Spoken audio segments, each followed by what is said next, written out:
తెలంగాణ మంత్రివర్గం కీలక నిర్ణయాలు తీసుకుంది. బీసీలకు విద్య, ఉద్యోగ, రాజకీయాల్లో 42% రిజర్వేషన్లు ఇవ్వాలని మంత్రివర్గం నిర్ణయించింది.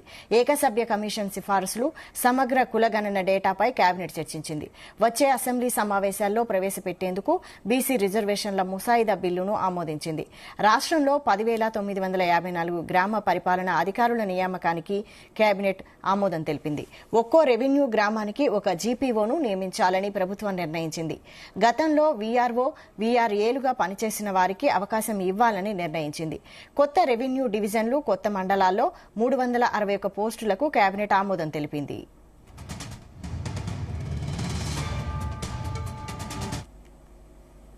కులగణనకు సంబంధించిన అంశాన్ని, రిజర్వేషన్ కి సంబంధించిన అంశాన్ని నేను మాట్లాడిన తర్వాత సహచర మంత్రివర్యులు బీసీ కులగణనకు సంబంధించిన అంశాన్ని గురించి పూర్తిగా మీతో వివరించడం జరుగుద్ది.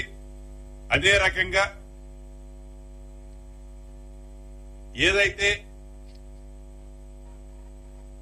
ఇన్నర్ రింగ్ ఓఆర్ఆర్ తో పాటు అర్బన్ కోర్ ఏరియా ఏదైతే ఉందో ఈ తెలంగాణ రాష్ట్రాన్ని 3 సెక్టర్లుగా బైఫర్కేషన్ చేయడం జరిగింది. అందుట్లో ఓఆర్ఆర్ కి ఇన్నర్ సైడ్ ఉన్నది మొత్తం కూడా కోర్ తెలంగాణగా,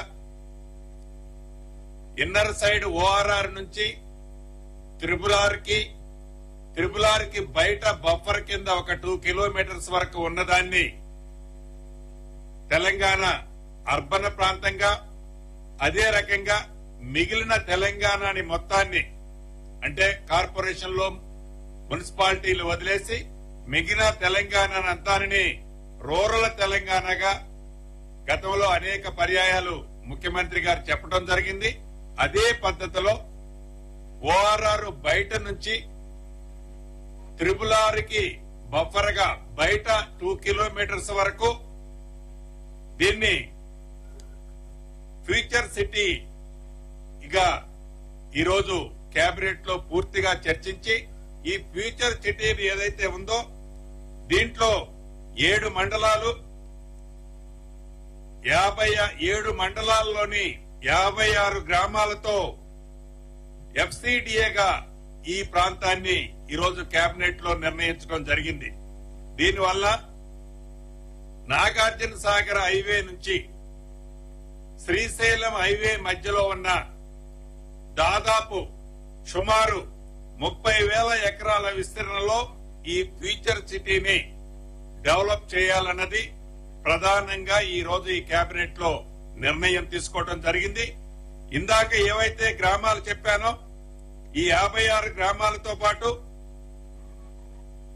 36 గ్రామాలు హెచ్ఎండిఏ పరిధిలో ఉన్న వాటిని 36 గ్రామాలు గతంలో హెచ్ఎండిఏలో పరిధిలో ఉన్న వాటిని తొలగించి ఇందాక చెప్పిన విధంగా ఎఫ్సీడీఏకు ట్రాన్స్ఫర్ చేయడం జరిగింది.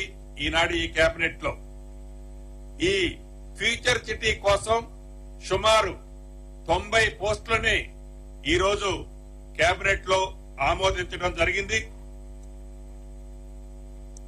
అదే రకంగా ఈ హెచ్ఎండిఏ పరిధిని రీజనల్ రింగ్ రోడ్డుకి ఇందాక చెప్పినట్లు బఫర్ జోన్ గా 2 కిలోమీటర్స్ వరకు దాన్ని కూడా దీంట్లో యాడ్ చేయడం జరిగింది. ఈ మొత్తం ఈ 2 కిలోమీటర్స్ బఫర్ జోన్ కూడా కలుపుకుంటే 11 జిల్లాలలో 104 మండలాలలో సుమారు 1,355 గ్రామాలతో ఇప్పుడు హెచ్ఎండిఏ పరిధి ఇంక్రీజ్ కాబడింది. 11 జిల్లాల్లో 104 మండలాల్లో 1,355 గ్రామాలు ఇప్పుడు మనం అనుకునే హెచ్ఎండిఏ పరిధిలోకి రాబోతుంది. ఈ విస్తీర్ణంలో కొత్తగా 332 రెవెన్యూ గ్రామాలు, ఇందాక ఈ గ్రామ పంచాయతీలు, ఇవి 332 రెవెన్యూ గ్రామాలు ఈ కొత్త హెచ్ఎండిలో పరిధిలోకి రాబోతున్నాయి. అదే రకంగా ప్రధానమైనది ఈ ఇందిరమ్మ ప్రభుత్వంలో 1,00,00,000 మహిళల్ని కోటేశ్వరులను చేయాలి అనే చిత్తశుద్దితో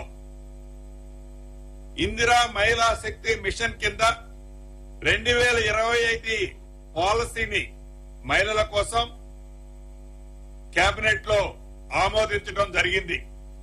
ఈ మహిళలు ఎవరైతే ఉన్నారో ఈ ఇందిరమ్మ ప్రభుత్వంలో గతంలో కాంగ్రెస్ ప్రభుత్వము ఇందిరమ్మ ప్రభుత్వం ఉన్నప్పుడు మహిళలకి ఏ రకమైన భద్రత కల్పించి వారి అభివృద్ధిలో వారు ఆర్థికంగా మరింత అభివృద్ధి చెందటం కోసం ఏ రకమైన సహకారాలు ఇచ్చిందో అదే పద్ధతిలో మళ్లీ ఇందిరమ్మ రాజ్యంలో ఈ 2025 సంబంధించి ఈ కొత్త పాలసీని కూడా ఇంతకు ముందు అడాప్ట్ చేయడం జరిగింది.